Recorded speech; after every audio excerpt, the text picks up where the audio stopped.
So today I'm going to tell you guys a story, an unfamiliar story that relates to Christianity. It's a story called Priscilla. Now, you've probably heard a few stories involving the men of church history. Names like Peter, Paul, Augustine, Tom Aquinas, and Martin Luther are familiar, and with good reason. God used men like them in awesome ways to shape the church into what is today.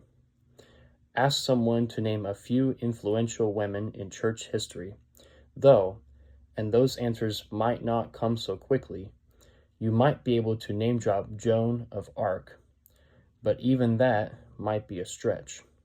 The women of church history are not as well publicized as their male counterparts, but their stories are no less inspirational, and their lives can teach us so much.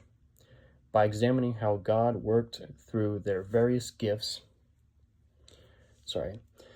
we're encouraged that God can work through our gifts as well. And if we're talking about influential women of the church, there's no better women to start with than Priscilla.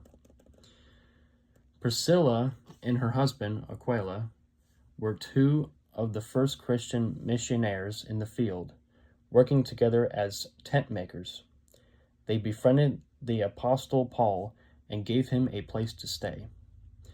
They even, as referenced in the book of Romans, risked their necks for Paul.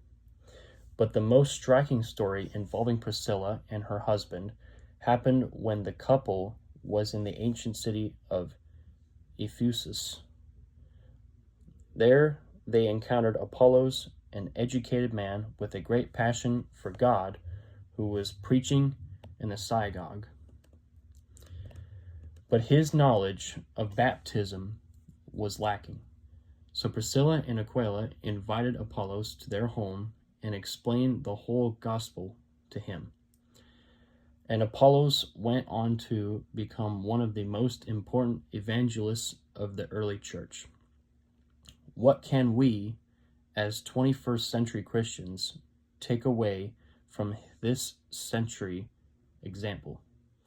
How can Priscilla's story encourage us in our faith today? God gave Priscilla the ability to teach the word. She dedicated her life to missionary work, and when she saw the opportunity to disciple a young believer, she didn't hesitate. Similarly, if God's given you an understanding of the word and desire to teach it, look for chances to do it.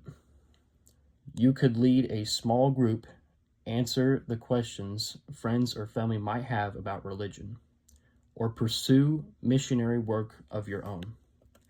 As we continue in this Bible plan, think about what God gives, what God has given you, as we'll see in the coming days. He can use any gift for his good purpose.